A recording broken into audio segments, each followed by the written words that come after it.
দুবাইয়ের মাটিতে মুখোমুখি লড়াইয়ে দুই বাংলাদেশি বোলিংয়ে জাত চিনিয়েছে। ম্যাচ শেষে উপস্থাপকের প্রশ্নে দুই দলের অধিনায়করা কি বলল তাসকিন মুস্তাফিজদের নিয়ে। প্রিয়দর্শক, IL T20 লিগে খেলতে নামে শারজাহ ওয়ারিয়র্স ও দুবাই ক্যাপিটালস, যেখানে দুবাই ক্যাপিটালসের হয়ে খেলেন বাংলাদেশি মুস্তাফিজুর রহমান আর শারজাহ ওয়ারিয়র্সের হয়ে খেলেন তাসকিন আহমেদ। এই ম্যাচে দুবাই ক্যাপিটালস আগে ব্যাট করতে নেমেছিল, যেখানে পুরো 20 ওভার খেলে তারা 6 উইকেট হারিয়ে করেছিল 180 রান। আর এই 6 উইকেটের মধ্যে শারজাহ ওয়ারিয়র্সের হয়ে বোলিংয়ে তাসকিন আহমেদ একাই তুলে নিয়েছেন 3 উইকেট। মাতিসা পাথিরানা 1টি উইকেট নিয়েছেন। তবে নিজের জাত চিনিয়েছেন তাসকিন 4 ওভার বল করে 40 রান খরচে 3টি উইকেট তুলে নিয়ে।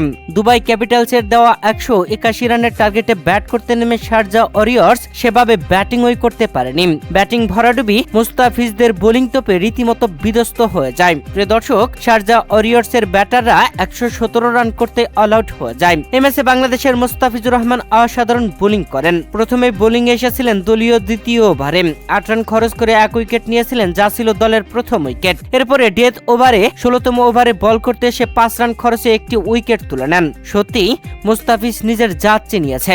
বাহাতি এই জাদুকর IL T20 লিগে সর্বোচ্চ উইকেট শিকারীর তালিকায় এখন দ্বিতীয় স্থানে। 6 ম্যাচ খেলে 11 উইকেট নিয়েছেন তিনি। প্রিয় দর্শক, শারজাহ ওয়ারিয়র্সের বিপক্ষে এই ম্যাচে 63 রানের দারুণ জয় তুলে নিয়ে দুবাই ক্যাপিটালস যেন প্লে অফের দৌড়ে অনেকটাই এগিয়ে গেল। তবে প্লে অফে ওঠার সমীকরণে অনেকটাই পিছিয়ে গেল শারজাহ ওয়ারিয়র্স। পয়েন্ট তালিকার একদম সর্বনিম্ন স্থানে এখন শারজাহ ওয়ারিয়র্স, আর দুবাই ক্যাপিটালস আছে দ্বিতীয় স্থানে। প্রিয় দর্শক, এই ম্যাচে ম্যাচ সেরার পুরস্কার পেয়েছেন মোহাম্মদ নাবি। দলের জয়ে খুবই খুশি, আর বিশেষ করে নিজে ভালো খেলায় আরো বেশি খুশি হয়েছেন তিনি। উপস্থাপকের প্রশ্নে এমনটাই জানান তিনি। ম্যাচ শেষে উপস্থাপক দলের জয় নিয়ে দলের অধিনায়ক দাসুন সানাকে প্রশ্ন করতেই দাসুন সানাকা প্রশংসায় ভাসান ব্যাটসম্যান সাদিকুল্লাহ অটলকে আর মোহাম্মদ নাবিকে, যেখানে 66 রানের অসাধারণ ইনিংস খেলেন সাদিকুল্লাহ অটল। এ সময় দাসুন সানাকা বলেন, আমাদের ব্যাটসম্যানরা খুবই ভালো করেছে, যদিও 160 রান হবে এমনটাই চিন্তা করছিলাম, তবে সাদিকুল্লাহ অটল ও মোহাম্মদ নাবি দলের রান বড় করেছে। 180 রান জয়ের জন্য যথেষ্ট রান হয়েছিল। আমাদের বোলাররাও যথেষ্ট ভালো বোলিং করেছে।